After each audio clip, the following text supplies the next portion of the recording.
दोस्तों आज हम आपके लिए बड़ी ही मजेदार और नॉलेजेबल वीडियो लेकर आए हैं। आज की इस वीडियो में हम आपको दिखाएंगे कि सोने के पहाड़ों से सोना कैसे निकाला जाता है, कॉपर को जमीन के नीचे से कैसे निकाला जाता है, रेत से कांच कैसे बनाया जाता है और पेड़ों से कागज कैसे बनाया जाता है। तो इसीलिए दोस्तों इस वीडियो को एक सेकंड के लिए भी स्किप मत करना, वीडियो को पूरा आखिर तक देखना और दोस्तों हमारी कड़ी मेहनत से बनाई गई इस वीडियो को अभी लाइक जरूर कर दें। तो चलिए शुरू करते हैं। Copper making process. दोस्तों आपको ये तो पता ही है कि कॉपर हमारे लिए कितना महत्वपूर्ण धातु है। कॉपर से हमें अनेकों तरह के कई बर्तन बने हुए प्राप्त होते हैं और कॉपर का सबसे ज्यादा योगदान बिजली के क्षेत्र में तो मानो कि जैसे क्रांति ही ला देना है। तो चलिए जानते हैं कि आखिर कॉपर को कैसे बनाया जाता है। दोस्तों सबसे पहले मैं आपको बता दूं कि कॉपर हमें जमीन के नीचे से प्राप्त होता है। कॉपर को प्राप्त करने के लिए सबसे पहले बड़ी बड़ी कॉपर की खदानों में विस्फोट किया जाता है। कॉपर की खदानों में विस्फोट करते ही कॉपर कई बड़े बड़े और छोटे छोटे टुकड़े में बदल जाता है।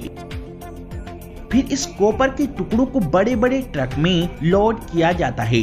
इस कॉपर के साथ मिट्टी और कंकड़ जैसी कई चीजें भी कुछ प्रतिशत मात्रा में कॉपर के साथ मिली हुई होती हैं। अब इस कॉपर के टुकड़ों को असल कॉपर का रूप देने के लिए फैक्ट्री के अंदर लाया जाता है। अब इस कॉपर के टुकड़ों को एक बड़ी सारी मिक्सर मशीन में डालकर अच्छी तरह से पीसा जाता है और इसका एक बारीक पाउडर बना लिया जाता है। अब जमीन के नीचे से निकाले गए इस कॉपर के टुकड़ों के साथ 70% शुद्ध कॉपर होती है और बाकी 30% मिट्टी और कंकड़ जैसी चीजें होती हैं। अब ये कॉपर पाउडर के रूप में बदल चुका है। अब इस कॉपर पाउडर के अंदर पानी और तेल को डालकर फ्लोटेशन प्रक्रिया यानी कि कॉपर पाउडर के अंदर तैरने की क्रिया उत्पन्न की जाती है। इससे कॉपर पाउडर तेल और पानी के ऊपर तैरने लगता है। अब फिर इसके बाद ऊपर तैर रहे कॉपर पाउडर को फिल्ट्रेशन प्रक्रिया की मदद से तेल और पानी से भी अलग कर लिया जाता है। अब इस कॉपर को चूना, पत्थर और कोयले के साथ मिलाकर एक भट्टी के अंदर गर्म किया जाता है। फिर इसके बाद सिर्फ शुद्ध पिघला हुआ कॉपर भट्टी से बाहर निकल आता है। जब भट्टी से कॉपर बाहर निकलता है तो ये दृश्य मानो ऐसा लगता है जैसे कि किसी ज्वालामुखी से लावा बाहर निकल रहा हो। फिर ये पिघला हुआ कॉपर ठंडा होने के बाद ठोस हो जाता है। इस तरीके से हमें कॉपर प्राप्त होता है। अब दोस्तों इस ठोस कॉपर से ही अनेकों तरह की अलग अलग कई चीजें बनाई जाती हैं। Paper making process. दोस्त क्या आपको पता है कागज कैसे बनता है?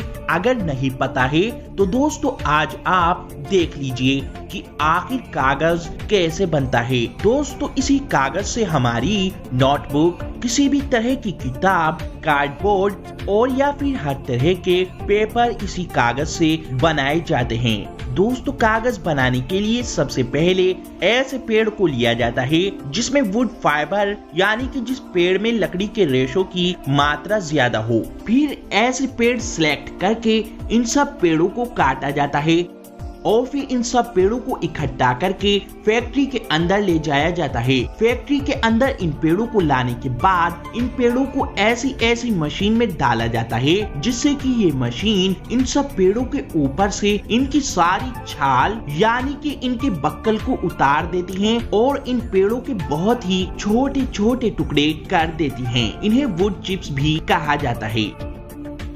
अब इन वुड चिप्स को कन्वेयर बेल्ट के जरिए डाइजेस्टर टैंक में भेज दिया जाता है। यहाँ पर इन वुड चिप्स को एसिडिक सॉल्यूशन के साथ उबाला जाता है। फिर ये उबालने के बाद वुड फाइबर और लिग्निन अलग अलग हो जाते हैं। इस वुड फाइबर के अंदर से लिग्निन निकलने से ये वुड फाइबर यानी लकड़ी मुलायम हो जाती है। इसके अंदर से सख्त, कठोर और ठोसपन ये सब चीजें निकल जाती हैं। फिर इस बचे हुए वुड फाइबर को पानी से अच्छी तरह धोया जाता है। इससे इसके अंदर से बचा हुआ एसिडिक सॉल्यूशन ये भी निकल जाता है और फिर ये वुड फाइबर और भी ज्यादा सॉफ्ट और बिल्कुल क्लीन हो जाती है। लेकिन फिर भी ये वुड फाइबर इतनी साफ नहीं हो पाती है जिससे कि हम इससे पेपर बना सकें। इसीलिए फिर अब इसकी क्लोरीन फ्री ब्लीचिंग की जाती है ऑक्सीजन ओजोन पेरोक्साइड की मदद से। इससे ये वुड फाइबर और भी ज्यादा चमकदार और साफ हो जाती है। अब इस वुड फाइबर के अंदर कैल्शियम कार्बोनेट को मिलाकर इसे अच्छी तरह मिक्स किया जाता है। कैल्शियम कार्बोनेट की वजह से पेपर की क्वालिटी अच्छी बनती है। वुड फाइबर और कैल्शियम कार्बोनेट के मिक्स होने से ये एक पल्प या लुगदी का रूप ले लेता है। दोस्तों, कागज बनाने के लिए लकड़ी के अलावा पानी की भी सबसे ज्यादा जरूरत पड़ती है। दोस्तों, 100 लीटर पानी से सिर्फ 1 किलो कागज ही बनता है। इसीलिए दोस्तों, जो पल्प या लुगदी तैयार की गई थी उसमें अब बहुत ही ज्यादा मात्रा में पानी ऐड किया जाता है। इससे ये पल्प या लुगदी बहुत पतली हो जाती है। और अगर दोस्तों कलरफुल कागज बनाना हो तो इसमें अभी इसी वक्त कलर ऐड कर दिया जाता है। अब इस सारे मिक्सचर को पेपर मशीन के अंदर भेज दिया जाता है। ये पेपर मशीन ही इस पल्प या लुगदी को पेपर में कन्वर्ट करती है। इस मशीन में एक ही साइड बहुत सारे गोल गोल घूमने वाले रोलर लगे होते हैं। इसी रोलर के नीचे से दबकर ये लुगदी जाती रहती है और पेपर का रूप ले लेती है। इस मशीन के हेड बॉक्स में कुछ ब्लेड लगे होते हैं। ये ही लुगदी को आगे कन्वेयर बेल्ट पर पहुंचाती है और इस लुगदी में से रोलर के दबाव की वजह से सारा पानी निचुड़कर नीचे गिरता रहता है और ये लुगदी एक पतले पेपर का रूप ले लेती है। फिर इस पेपर को एक गर्म चेम्बर में भेज दिया जाता है। यहाँ पर हॉट रोलर लगे होते हैं जिससे पेपर जब इन रोलर के बीच में से गुजरता है तो इसका बचा हुआ सारा पानी निचुड़ जाता है और पेपर बिल्कुल सूख कर बाहर निकल जाता है। अब इस पेपर को एक बड़े सारे रोल पर लपेट लेते हैं और फिर इस बड़े रोल को काट कर छोटे छोटे रोल बना लिए जाते हैं और फिर इन्हें पैक कर उन फैक्ट्रियों में भेज दिया जाता है जहां पर कॉपी, न्यूज़पेपर, किसी भी तरह की किताब या फिर किसी भी डिफरेंट तरह का पेपर बनाना होता है। तो दोस्तों, ऐसी बड़ी मेहनत से ये कागज बनाया जाता है। Gold making process. दोस्तों, सोने की खानें अंटार्कटिका के अलावा सभी महाद्वीपों में मौजूद हैं। दोस्तों, अगर हम भारत की बात करें तो अब भारत के अंदर कोई सोने की खान मौजूद नहीं है। कर्नाटक के अंदर कोलार खान ही भारत की एकमात्र सोने की खान थी जिसके अंदर से सन 1951 से लेकर सन 2001 तक 9 लाख किलो सोना निकाला गया। लेकिन सन 2001 में इस कोलार माइंस को बंद कर दिया गया क्योंकि इस खान के अंदर से सोना निकलना बंद हो गया था। दोस्तों, खानों के अंदर से सोना निकालना कोई आसान काम नहीं है क्योंकि इसमें सबसे बड़ी परेशानी ये है कि सोना कभी भी एक ही जगह पर रुका नहीं रहता है। सोना मिट्टी, पत्थर या रेत के बीच में छोटे छोटे कणों के रूप में मौजूद होता है। दोस्तों, सोने को प्राप्त करने के लिए सबसे पहले सोने के खुले पहाड़ या फिर सोने की अंडरग्राउंड खानों में विस्फोट करना पड़ता है। दोस्तों, आपकी जानकारी के लिए मैं आपको बता दूं कि 1 टन पत्थर के अंदर से लगभग 4 ग्राम सोना निकल जाता है। दोस्तों, सोना जमीन की किस हिस्से के नीचे है या फिर किस पहाड़ के हिस्से में मौजूद है, ये सब वैज्ञानिक पता लगाते हैं और फिर डायनामाइट की मदद से उस जगह पर विस्फोट कर दिया जाता है। दोस्तों, 300 से 500 मीटर की गहराई से करीब 1 टन पत्थर निकाला जाता है और करीब इस विस्फोट में 300 टन मलबा निकलता है।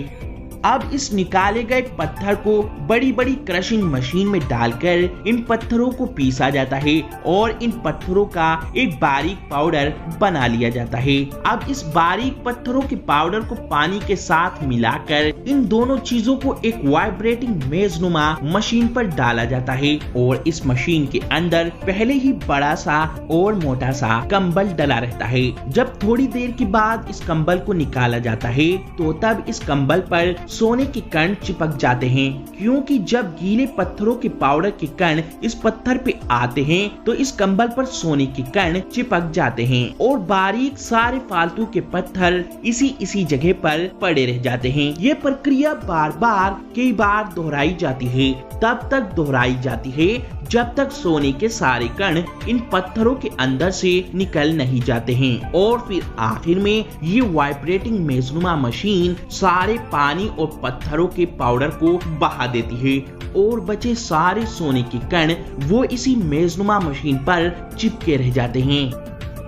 अब इस सोने को 1300 डिग्री सेल्सियस के तापमान पर आग के अंदर पिघलाकर इस सोने से सोने के बिस्किट, सोने की ईंटें, सोने के कॉइन वगैरह ये सब चीजें तैयार की जाती हैं। ऐसे हमें सोना प्राप्त होता है। Glass making process. दोस्तों ये तो आपको पता ही है कि कांच का इस्तेमाल कई चीजों को बनाने में किया जाता है, लेकिन दोस्तों क्या आपको पता है ये कांच रेत और चूना से मिलकर बनता है। दोस्तों जिस रेत से कांच बनता है वे रेत कोई आम रेत नहीं होती है, वे प्योर सिलिका रेत होती है। इसमें ज्यादातर 99% तक सिलिका होती है। दोस्तों कांच बनाने के लिए एक मिक्सचर बनाया जाता है। इस मिक्सचर को बनाने के लिए 75% सिलिका रेत डाली जाती है, 15% सोडाश डाली जाती है और 10% लाइम यानी चूना इसको पीसकर डाला जाता है। फिर इसके बाद इस मिक्सचर में कुछ कांच के टुकड़ों को डाला जाता है।